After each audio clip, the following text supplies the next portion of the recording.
Chapter 41. The Bestowal of Sai's Grace and Favor.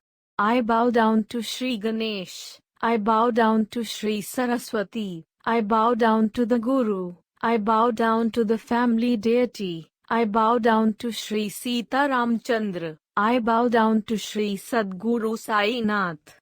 This is the greatness of the stories of Sai. However much one hears them, there is no need for encouragement. The listeners themselves remember how the earlier story ended and remain very attentive to listen. Where is the need of asking the listeners to pay attention to the story when they are already eager to listen with concentrated mind? While singing the greatness of one's own Guru and listening about him, the mind will be purified. The repetition of his name with steady concentration will result in the manifestation of the embodiment of bliss. In the previous chapter was narrated how the Udyapan of a vow was completed, according to the rituals, along with the indication of the reality of the dream, to Himad. Similarly, how Sai's picture arrived unexpectedly through someone and how it fulfilled my desire at the right time. Hear the story of that now. On one holy festival, Sai gave me a dream stating that he would come for a meal and how he fulfilled my desire. I have already told that story in detail. But the marvel of how that picture came on time, listen to that today with respect. The story was told by Ali Muhammad, which I felt was greatly amazing. This was also evidently a Leela which was very amusing. It was he who on that holy day, just as we were sitting down for lunch in the afternoon, who brought it and made me joyous. This is the reference to the earlier story. Now, listeners, please hear the further narration attentively of Sai's holy story. This entire story is excellent. The listeners are already attentive. The narrator is humble at the feet of Sai. Sai's story is unfathomable. He was the very embodiment of benevolence. He wore out his body for that purpose. His nature was such that he had no enmity towards anyone and he always engaged in doing good deeds. Whatever be the condition, good or bad, the body must do its duties as destined. But introvert your senses towards the Guru's feet with all the love. Then, with excellent experience, observe how the Guru takes care of the welfare of his devotee. Ceaselessly, with love for the Guru in your heart. This state cannot be had for the asking, but what cannot be attained with great effort can come on its own with the worship of the Guru and with Guru's grace, easily. Those who came to closely observe and with pride, they also returned leaving behind their ego deriving happiness from the pleasure of the darshan. Sai had all the 6 great attributes which are the adornment of God: glory, wealth, munificence, knowledge, peace and detachment. How great is our good fortune that Sai, the cloud of pure consciousness, gives us darshan without worship, puja or other rituals. It is said that God resides where there is devotion. There is a lack of devotion within us. But this Sai, the great saint, has a compassionate nature towards the miserable. So, now listen to the story which Ali told with attention. You will understand the profundity of Sai's Leela and his powers. One day while I was walking along a street in Bombay, I saw a shopkeeper who had pleasing pictures and portraits. There were beautiful pictures of all kinds, of saints, mahants, and aulias. Looking at them, I was confused as to which I should see. Then seeing one at a time, I liked this picture which was more pleasing than the others and moreover was of the one that I worshipped. I already loved Sai. Seeing his picture in front of me, I felt like buying it immediately. So I paid cash for it. Then I brought that picture home and hung it on a wall. I daily had darshan of it with joy, as I loved Baba greatly. 3 months before I gave it to you, I was not well and had gone to live with my sister's husband. Nur Muhammad Pir Bhoi was my brother-in-law. My leg was swollen and I had been operated upon. As I was suffering on account of it, I stayed there 3 months. There was no one at my home during that period. But the well-known Baba Abdul Rahman, Maulana Sahab Muhammad Hussain, Baba Sai, Tajuddin Baba were in that home. The pictures of all these and others were hanging on the wall, beautifying my home.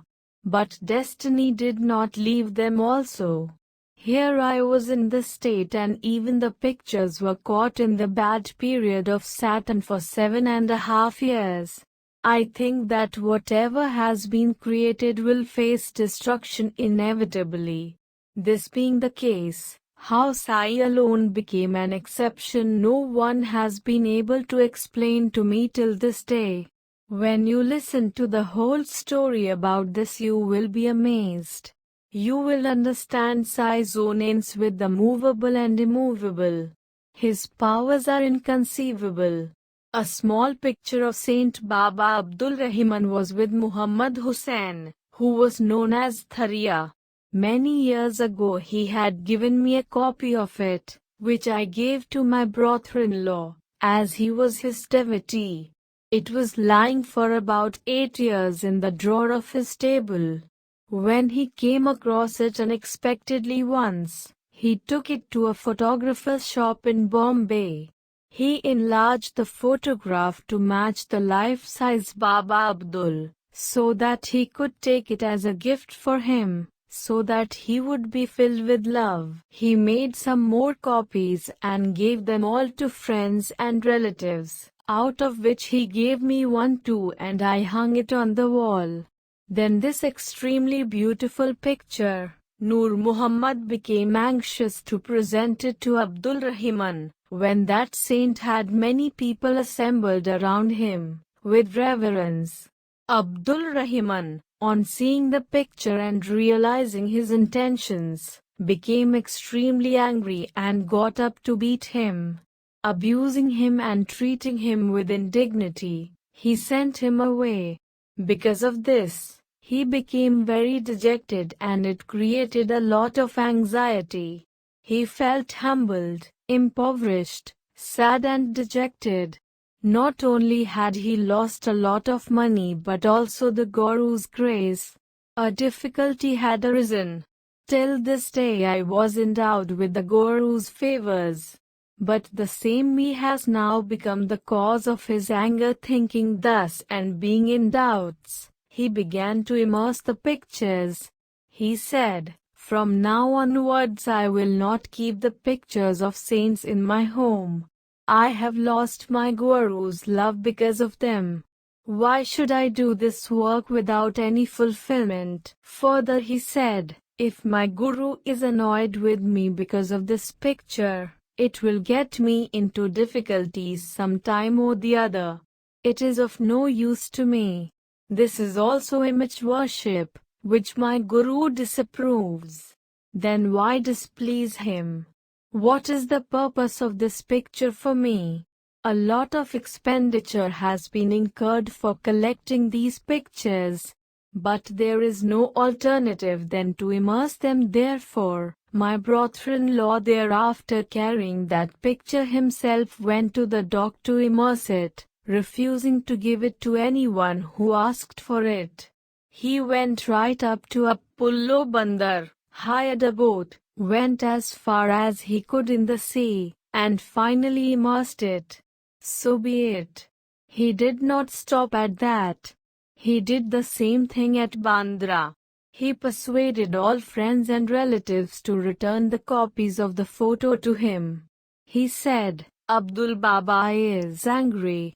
All those who have the photographs must return them, As they have to be immersed, he requested all in this manner. The one that was given to me too was taken back, also my brothers, and my sisters was also snatched away. In all, he got back 6 copies. Then after taking all the 6 copies to the seashore at Bandra, at Land's End, he arrived there with anger. Calling a fisherman, he entrusted all the pictures to him to immerse them in the sea waters. At that time, I was ill and suffering and was at his home. He gave me the same advice and said, "These pictures bring difficulties. Therefore, when you collect all of them and immerse them in the sea, only then will you be freed from your sufferings." Know that certainly. Then I too called my Munim, manager, handed over the key of the house to him and got all the pictures of the saints, and handed them over to my brother-in-law to do the needful. He called his gardener and asked him to immerse them immediately in the sea near the temple of Chimbai. 2 months after this, when I felt better and returned to my home, I was greatly surprised. On the wall facing the door was hanging in its place the picture of Sai, which I gave to you. Seeing it, I was greatly astonished. How had the Munim left this picture behind when he had brought all the pictures? So I immediately removed it and hid it in the cupboard. I was afraid that if my brother-in-law saw it, he would immediately take it for an immersion into the sea. It should not be kept in the house. No sooner than my brother-in-law would see it, he would immerse it with his own hands. Nor could I give it, with my mind free from doubts or suspicion, to anyone else, who may not have been a devotee. If I gave it to anyone without proper thought and it was not properly taken care of, I would always regret it and it would be a lifelong anxiety for me. Therefore, I had to find a proper place wherever it would be safe, someone who would keep it at his home properly. I should hand it over to such a person. When I was in this dilemma, it seemed that Sai himself gave me a good idea to go to the Maulana's Darbar, and I told the problem to Isa Musa. So I immediately went to Pir Maulana's Darbar and told the whole story to the Mujawar Isa Musa with respect. When he was alone, we both came to the conclusion that it would be safe with you. Therefore, that same day both of us decided to act upon it. This picture of Samartha Sai should be kept with you only. We should ourselves hand it over to you and then only it would be safe.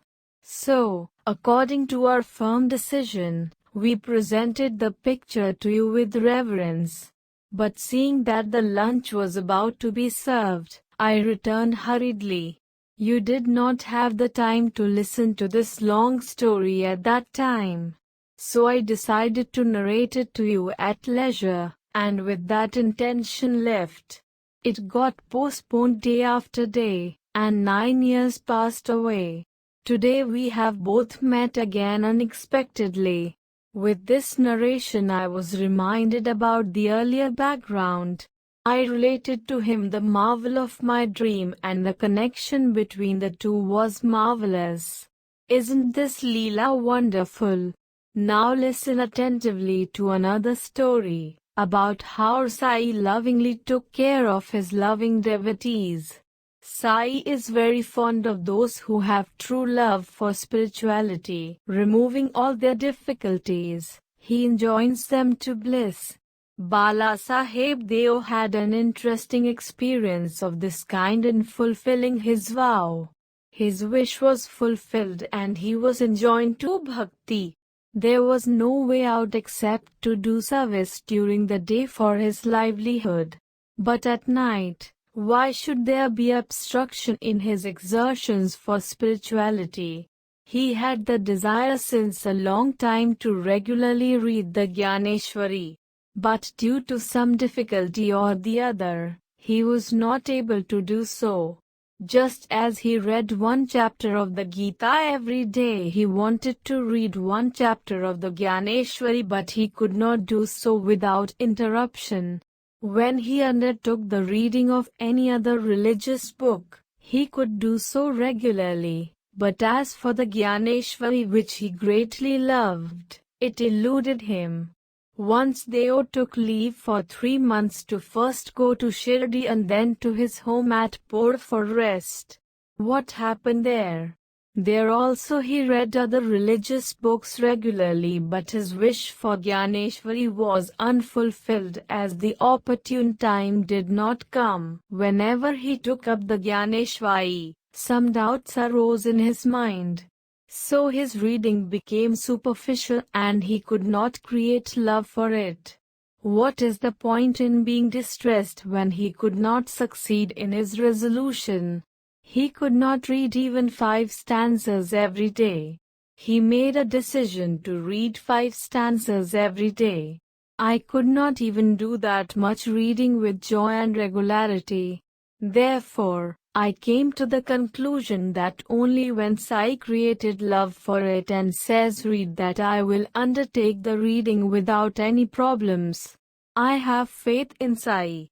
When Sai instructs me to do so, I will read the Gyaneshwari then only. So I will wait with this firm decision, so be it. Then, in the month of February, Deo came to Shirdi with his mother and wife to see the pomp of the Guru Puja on Mahoday Parv. Jog asked Deo then why he was not reading Gyaneshwari regularly. Listen to his reply. I have a great love for the Gyaneshwari, but I am not successful in reading it. Now, only when Baba tells me to read it, I will read it then. Jog told him a stratagem. Get the Gyaneshwari Pothi and give it in Sai Baba's hand. He will give it to you to read. I need no stratagem. Baba knows my innermost thoughts. Why can he not fulfill my desire and clearly say read? When he went for the darshan of the Samartha, he offered him 1 rupee. Why 1? Bring 20. Said Baba to him. Then he brought 20 rupees and gave them. At night he met Balakram. He inquired of him how he had secured Baba's grace. Tomorrow, after the Aarti, I will tell you the whole story, Balakram assured him, and Deo agreed to that. Then the next day when Deo went to the masjid for darshan, he was asked for 20 rupees, which he gave with pleasure. Seeing that it was very crowded there, Deo went aside. Baba asked, where is he hiding in a narrow difficult place? Deo replied, Baba, here, I am here. Baba then asked him, why did you give me only 7 rupees? Deo replied, I have given 20. Baba asked, whose money is it? Baba, it is yours, he replied. Baba said, why are you running away then? Come here, come close. Sit nearby with a calm mind. Deo followed the instructions and sat there with a devoted heart. The Aarti was done as usual. The assembled people returned to their homes. Balakram and Deo met again, and the earlier question was again asked. He asked him about his earlier life, and Balakram told him everything from the beginning and how he was instructed in spirituality. Have you been told how to meditate? Please satisfy my desire, entreated Deo. As Balakram was about to start answering Deo's question to satisfy his desire, Baba sent for Deo. How extremely artful was Sai! He sent Chandru to call Deo. Without wasting a moment, Deo came to meet Sri Sai.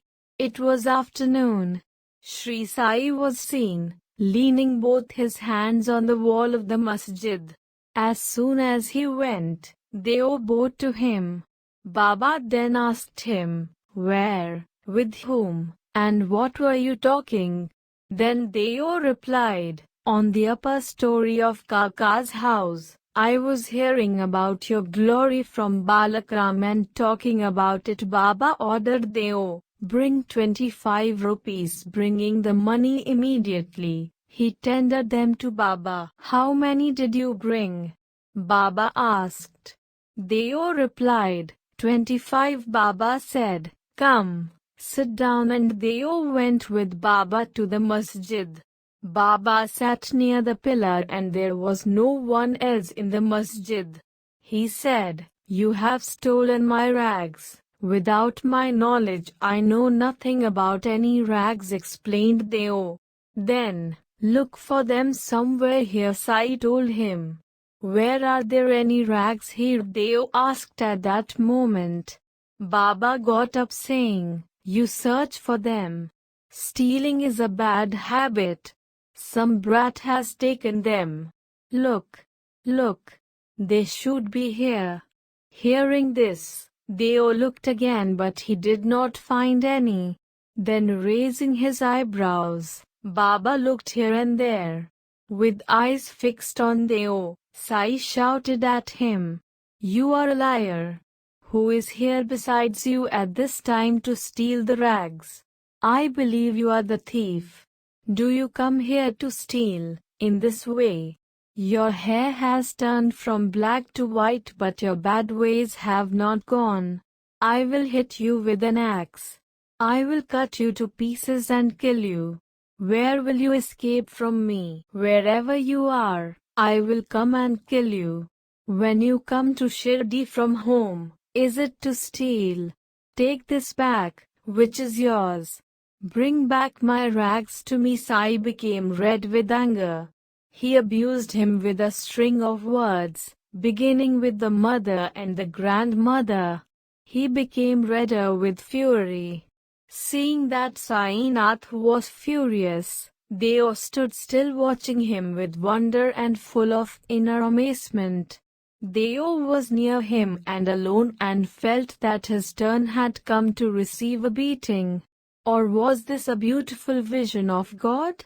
Believing this, he was choked with joy. Will he take the satkai in his hand now and will he beat me with anger? I am alone and in his hands now. Let him do what he wills. But what is this mystery about the rags?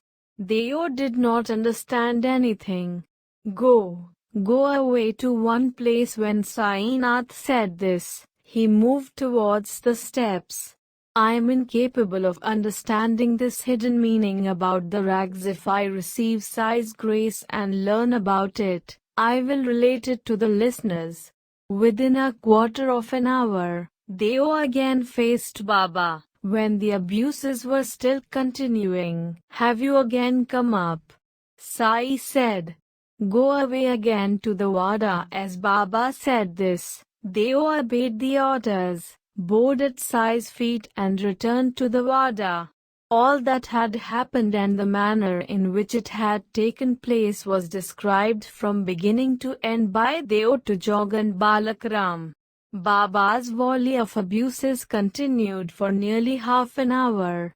After quite some time, Baba himself called for the people.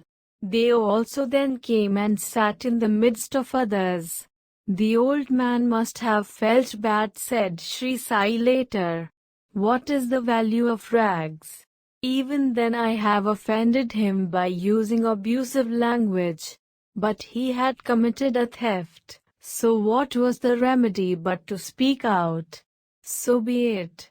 God will see to everything and will benefit him. So, Bhau, will you give some dakshina? How much shall I bring? Deo asked. Bring 12 rupees immediately. When Deo saw he only had a currency note and no loose coins, Deo told this to Baba. Never mind, I do not want it. In the morning you gave me twice and forgot about it, Baba said. Even so, Deo obtained the money and gave them to Baba, and bowed at Baba's feet. Hear the words that ensued. What are you doing? Baba asked. Nothing. When he got this reply, he said, read the Pothi regularly. This is what he ordered Deo to do. Go and sit in the Vada. Read it regularly. While reading, explain the portion. Read to all with love and devotion. I am sitting here ready to give you a whole zari embroidered mantle. Then why should you steal rags? Have you got in the habit of stealing?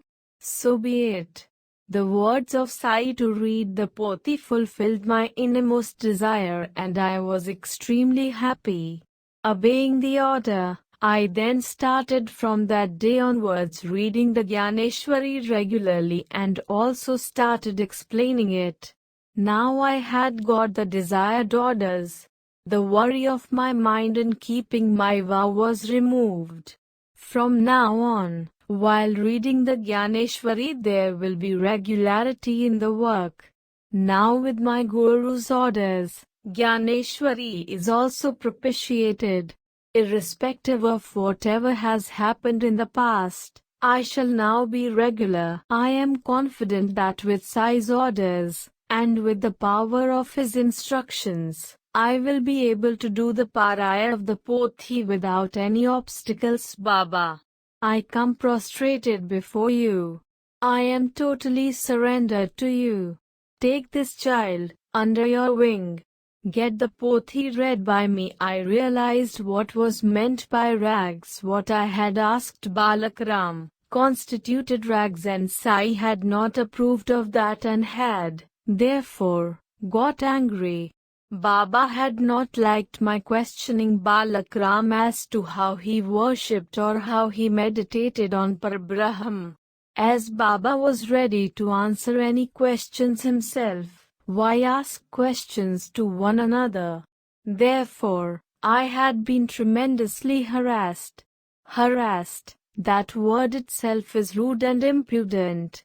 He who was overflowing with love for the devotees did not even dream of harassing his devotees.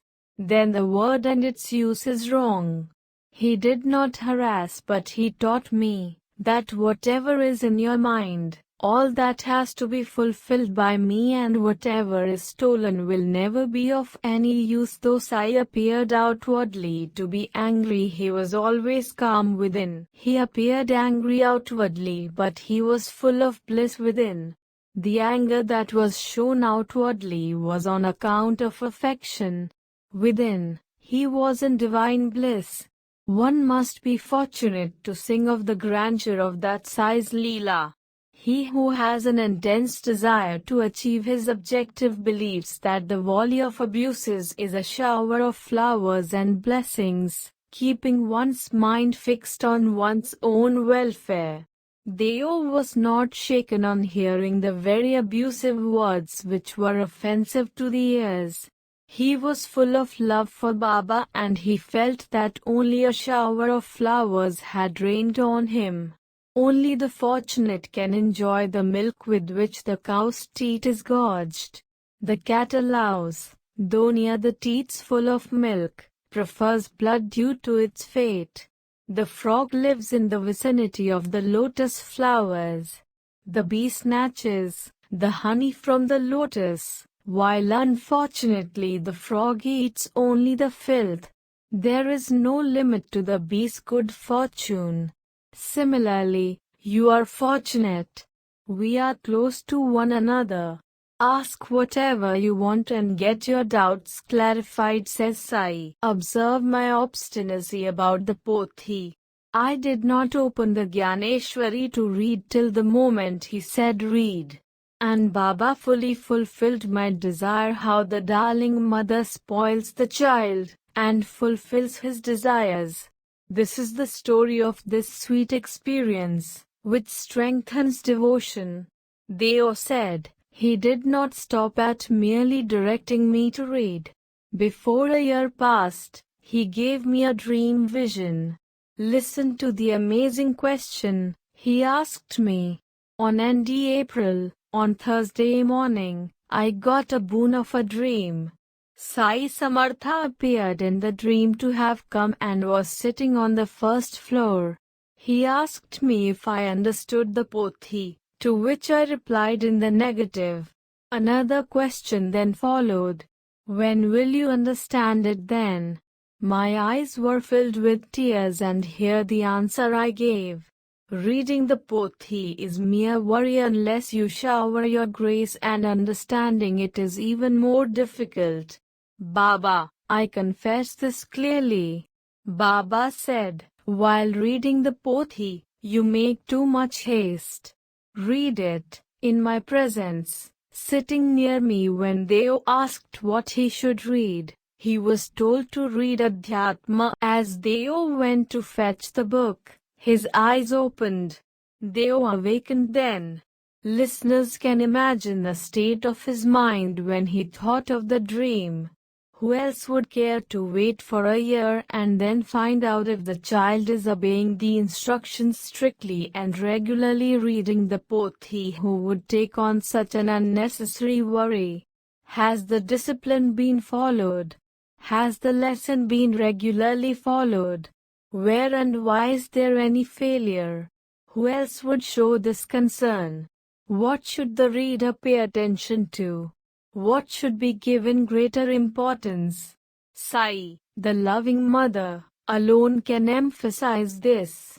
The devotees experienced on many occasions such leelas of Sai Samartha and enjoyed the heavenly bliss. I have seen that with my own eyes. Now, all you assembled listeners, being humble at the lotus feet of the Guru, hear the next novel story. At the proper time, remembering the feet of Sri Samartha, I come and prostrate with all true faith, which alone will remove all the sorrows of this world. Hemad surrenders with devotion. Sai alone is my motivation. Sai alone is the supreme happiness of spirituality. Sai alone can fulfill me. This is my firm conviction. May there be well-being. This is the end of the 41st chapter of the Sri Sai Samartha Satcharitra, written by the devotee Hemadpant, impelled by saints and virtuous people, called the bestowal of Sai's grace and favor. This is offered to Sri Sadguru Sai Nath. May there be auspiciousness,